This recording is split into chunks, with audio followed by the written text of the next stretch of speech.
Aujourd'hui, on s'attaque à un sujet qui est en train de tout changer dans le monde de l'éducation, l'approche par compétences, ou l'APC. C'est une vraie révolution dans la façon de penser l'apprentissage et la réussite. Alors pour bien saisir de quoi on parle, voilà le plan de match. On va d'abord voir pourquoi on a besoin de ce changement.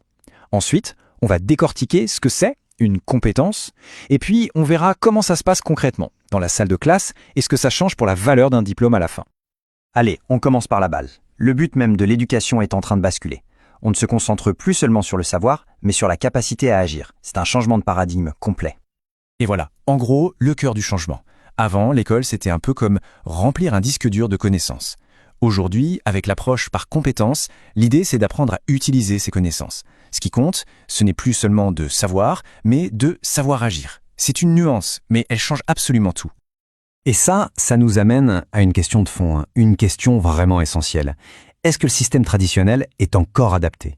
Est-ce qu'il prépare vraiment les jeunes au monde d'aujourd'hui, qui est de plus en plus complexe, de plus en plus imprévisible ? Bon, on a beaucoup parlé de compétences, mais au fond, qu'est-ce que ça veut dire exactement ? Le mot a l'air simple comme ça, mais vous allez voir, sa définition est beaucoup plus riche et précise qu'on ne l'imagine. Alors oui, je sais, ça a l'air un peu académique, cette définition de l'Université du Québec à Trois-Rivières, mais en fait elle est super bien faite. Elle contient 4 ingrédients clés qui, une fois qu'on les a compris, rendent le tout limpide. On va la décortiquer ensemble. Voilà, c'est ça la recette d'une compétence. C'est comme une chorégraphie intelligente en 4 temps. Premier temps, c'est une action. On n'est pas dans le potentiel, on est dans le faire. Deuxième temps, cette action, elle est réflexive. C'est-à-dire qu'on pense en même temps qu'on agit, on s'adapte, on ajuste le tir. Troisièmement, on mobilise des ressources. Et là, on parle de tout. Les connaissances qu'on a en tête, bien sûr, mais aussi des outils, des experts, un réseau. Et enfin, le 4e temps, et c'est crucial, tout ça se passe en situation. Une compétence, ça ne s'exprime pas dans le vide, mais bien dans un contexte réel. Et pour être encore plus clair, il faut aussi savoir ce qu'une compétence n'est pas. Ce n'est pas juste une habilité comme un geste qu'on ferait en pilote automatique. Ce n'est pas non plus une aptitude, un genre de don inné pour quelque chose. Non, la compétence, c'est l'ensemble, c'est la capacité à tout orchestrer. D'accord, le concept est plus clair maintenant. Mais comment on passe de cette belle idée à un programme de cours concret, à un cursus complet ? C'est là que les choses deviennent vraiment intéressantes. Eh bien, pour construire un programme, on ne part pas de zéro. On s'appuie sur ce qu'on appelle des référentiels et des blocs de compétences. Imaginez le référentiel comme la carte d'un territoire à explorer, et les blocs comme les grandes étapes du voyage. L'idée, c'est de créer un parcours logique et progressif. Et là, il y a une distinction super importante à faire. D'un côté, on a la compétence, le grand objectif final. De l'autre, on a les acquis d'apprentissage. Eux, ce sont les étapes intermédiaires. Les savoirs, les savoir-faire, c'est un peu comme les ingrédients nécessaires pour réussir la recette finale. Évidemment, faire basculer tout un système, ça ne se fait pas d'un coup de baguette magique. Il y a des conditions à respecter pour que ça marche. Par exemple, il faut que la direction soit à fond derrière le projet. C'est non négociable. Il faut aussi que tout le monde se mette d'accord sur ce qu'on entend par compétence, sinon c'est le dialogue de sourds assuré. Et bien sûr, il faut penser à l'évaluation, comment on mesure le progrès. Sans ça, tout le système reste bancal. Maintenant, mettons-nous à la place de l'étudiant. Pour qu'il puisse vraiment agir, le savoir seul, on l'a dit, ne suffit pas. Il y a en fait 3 piliers qui doivent être solides pour que tout tienne debout. Et les voilà, ces 3 piliers. Le premier, c'est le savoir agir. Mais il y a aussi le pouvoir agir. Ça, c'est le contexte. Est-ce que l'environnement permet de prendre des initiatives, de faire des erreurs ? Et enfin, le vouloir agir, qui est tout simplement la motivation, l'envie.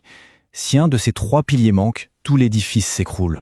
C'est une idée toute simple, mais fondamentale. Savoir ne veut pas dire pouvoir. Prenons un exemple parlant.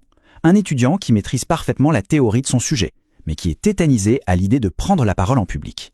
Il a le savoir agir, mais le contexte, son anxiété, lui retire le pouvoir agir. Sa compétence reste invisible. Forcément, avec une telle philosophie, la salle de classe ne peut plus être la même. Tout est chamboulé. Les rôles, les interactions, la dynamique même de l'apprentissage. Le rôle du prof change radicalement. Fini le cours magistral où le savoir descend de l'estrade. L'enseignant devient une sorte de coach, de metteur en scène. Son travail n'est plus de transmettre l'info brute, mais de concevoir des défis, des projets qui vont permettre aux étudiants de construire eux-mêmes leurs compétences. Et c'est fascinant de voir que ça correspond exactement à ce que les étudiants attendent. Quand on leur demande ce qui fait un bon prof, regardez les réponses. Explique bien, est communicatif, compréhensif, ce sont avant tout des qualités humaines, relationnelles. Ça montre bien que la relation pédagogique est au cœur de la réussite. Cette transformation, elle met la profession enseignante face à un véritable carrefour, comme le dit très bien Philippe Pernaut. Soit on va vers plus de professionnalisation, en donnant aux profs l'autonomie et les outils pour être de vrais concepteurs, soit on va vers une prolétarisation où ils deviennent de simples exécutants. L'enjeu est énorme. On arrive au bout de notre parcours. Alors, au final, quel est l'objectif? Quel type de personne est-ce qu'on cherche à former avec cette approche? Eh bien, l'objectif ultime, ce n'est pas de fabriquer des têtes bien pleines, mais plutôt des têtes bien faites et surtout des têtes capables d'agir.